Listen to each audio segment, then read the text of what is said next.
Pemerintah Amerika Serikat menyatakan operasi militer bertajuk Epic Fury di Iran telah berakhir. Keputusan ini telah disampaikan juga pada Kongres AS. Ini ditegaskan Menteri Luar Negeri Amerika Serikat, Marco Rubio.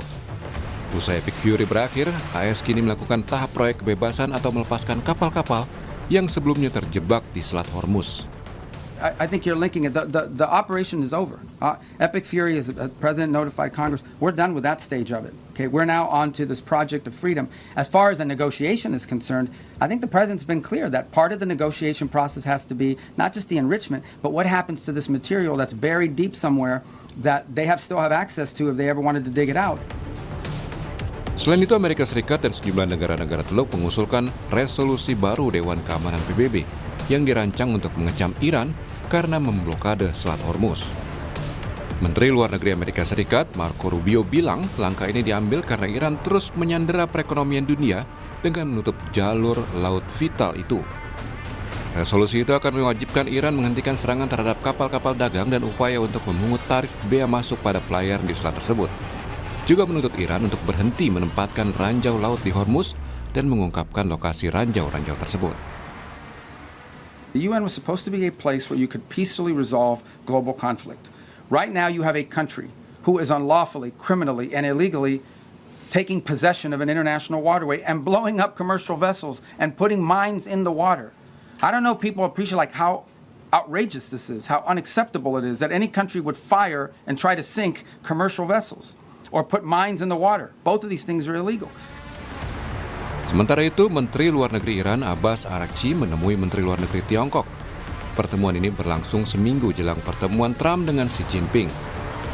Dalam pertemuan ini, Tiongkok mendukung Iran dalam menjaga kedaulatan nasional. Kedatangan Menteri Luar Negeri Iran ke Tiongkok untuk konsultasi diplomatik. 赞赏一方愿通过外交途径寻求政治解决。关于海峡问题，国际社会对恢复海峡的正常安全通行有共同关切，中方希望当事方尽快回应国际社会的强烈呼声。 Pengumuman berakhirnya operasi perang AS melawan Iran dinilai sebagai upaya Amerika menjaga kestabilan internasional, terutama menyangkut Selat Hormuz. Pertama, saat sekarang Amerika dalam posisi terjepit. Kenapa? Karena penggunaan kekerasan bersenjata itu harus dilaporkan kepada Kongres sebagai satu bentuk otorisasi penggunaan kekerasan bersenjata terhadap negara lain. Yang ini dibatasi oleh waktu, yang juga itu harus memperoleh persetujuan dari Kongres. Untuk itu saya kira tekanan ada pada Amerika, dan Amerika memulai untuk menyatakan bahwa penggunaan kekerasan bersenjata telah berakhir, dan ini menjadi sebuah strategi deeskalasi untuk menjadikan eskalasi-eskalasi lain terkait dengan penggunaan kekerasan bersenjata, yaitu terkait dengan ekonomi, terkait dengan pertahanan, dan juga bagaimana mengelola konflik di kawasan untuk tetap, satu, menguntungkan Amerika, dua, untuk menjaga kestabilan internasional terkait dengan penggunaan lokasi Selat Hormuz yang bernilai strategis tinggi.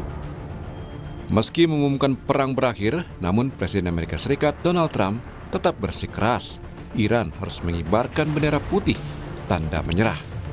Trump mengklaim kondisi Iran saat ini sudah sangat terpuruk.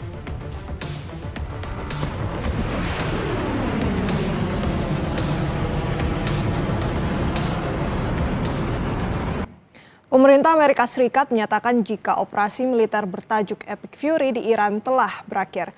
Keputusan ini disampaikan pada Kongres Amerika Serikat. Lantas benarkah dengan berakhirnya operasi militer Amerika Serikat menjadikan Iran sebagai pemenangnya? Berikut pandangan dari dosen Ilmu Hubungan Internasional Universitas 11 Maret, Surakarta, Septianto Galan Prakoso, dan pengamat Timur Tengah Nasir Tamara yang dicuplik dalam program Sapa Indonesia Pagi.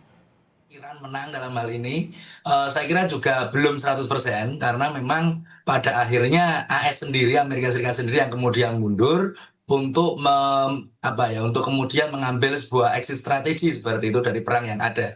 Mereka melihat bahwa kalau diperpanjang mungkin mereka semakin rugi, miliaran atau bahkan mungkin triliunan dolar Amerika sudah keluar untuk perang ini, dan pada akhirnya hasilnya pun juga yang tercapai objektifnya yang paling clear hanya menggulingkan atau kemudian istilahnya menggantikan rezim Ayatollah Khomeini yang kemudian wafat karena serangan dahulu. Nah, tapi kemudian yang menjadi poin penting adalah sebenarnya bagaimana Amerika Serikat mempersiapkan exit strateginya.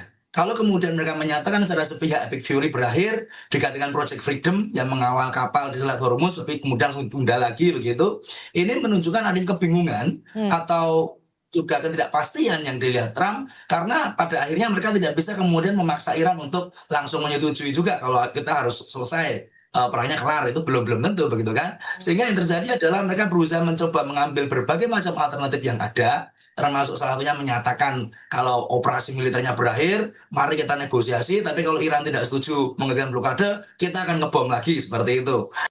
Bagi Iran, dia sudah menang. Kenapa? Karena dia sudah bisa bertahan lebih dari 2 bulan dalam perang 40 hari terakhir ini. Bagi Iran, Amerika gagal untuk menumbangkan pemerintahan, Amerika Serikat gagal untuk menggerakkan oposisi untuk mengganti pemerintahan, dan kemudian Amerika Serikat juga gagal dalam menggunakan isu separatisme dengan membiayai kelompok-kelompok etnis seperti Kurdistan untuk melawan pemerintah, menunjukkan kegagalan. Ini 3 fakta. Lalu kemudian berikutnya secara ekonomi, Amerika sudah kesulitan keuangan karena petrodolar itu sekarang sudah digantikan oleh mata uang China, namanya yuan. Jadi pembayaran yang dulu kalau mau beli minyak itu memakai dolar, sekarang dialihkan, termasuk India yang kemudian biasanya membayar dengan dolar sehingga Amerika selalu punya suplai dolar, sekarang sudah membayar dengan yuan.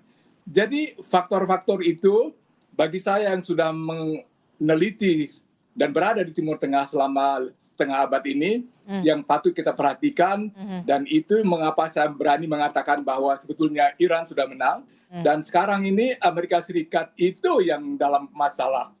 Kenapa? Pertama, dia tidak mempunyai dukungan dari manapun juga. Dia anggota NATO yang terkuat, tapi NATO itu sama sekali tidak mendukung dia. Dia marah, lalu 5.000 tentara Amerika Serikat dari Jerman akan ditarik lagi. Kemudian persenjataan juga akan ditarik. Dia juga berarti membuat NATO pecah kan gitu kan. Dan itu not good. Dan kemudian berikutnya secara politik di dalam negeri, dukungan dia itu merosot sekali menjadi 30% lebih aja kan dari 65%. Dan ini berat buat dia karena dia tidak bisa membuat undang-undang sembarangan, apalagi bulan November akan ada pemilu yang baru, dan itu partainya dia, Partai Republik bisa hancur itu, dan seluruhnya Kongres dan Senat dikuasai oleh Partai Demokrat, sehingga apapun yang dia bikin, undang-undang yang dia buat itu akan dibatalkan, sehingga dia akan menjadi seorang lame duck presiden gitu. Saudara, Presiden Donald Trump meluncurkan proyek kebebasan untuk mengawal kapal melintasi Selat Hormuz. Proyek itu ditolak mentah-mentah oleh Iran dengan menyebutnya sebagai proyek deadlock. Pasukan Amerika Serikat meluncurkan upaya untuk memandu kapal komersial melalui Selat Hormuz dengan 2 kapal pertama yang dioperasikan. Keduanya merupakan kapal dagang berbendera Amerika yang diklaim Amerika telah melintas tanpa cedera. Menteri Pertahanan Amerika Serikat Pete Hegseth menyebut, pasukannya lebih menginginkan upaya baru untuk memandu kapal-kapal yang terdampar melalui Selat Hormuz berjalan damai. Project Freedom is defensive in nature, focused in scope, and temporary in duration, with one mission: protecting innocent commercial shipping from Iranian aggression. American forces won't need to enter Iranian waters or airspace. It's not necessary.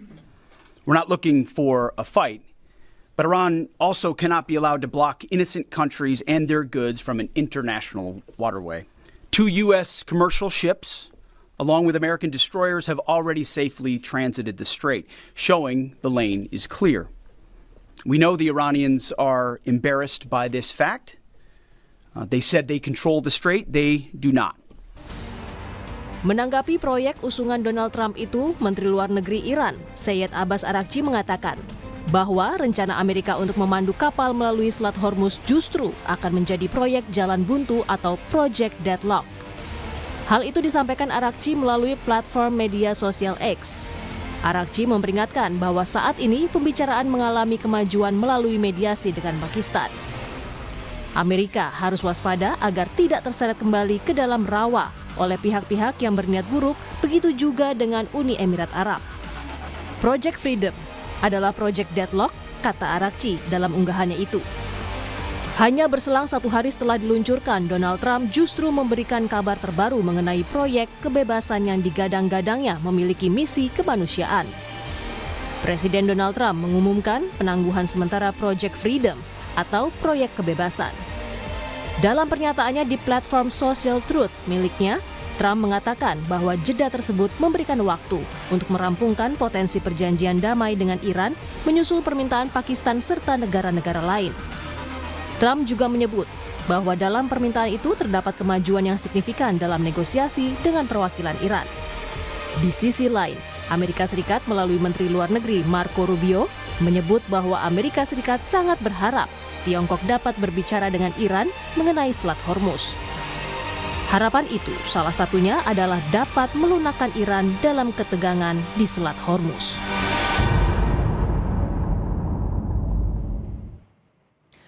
Terima kasih Anda sudah menyaksikan Breaking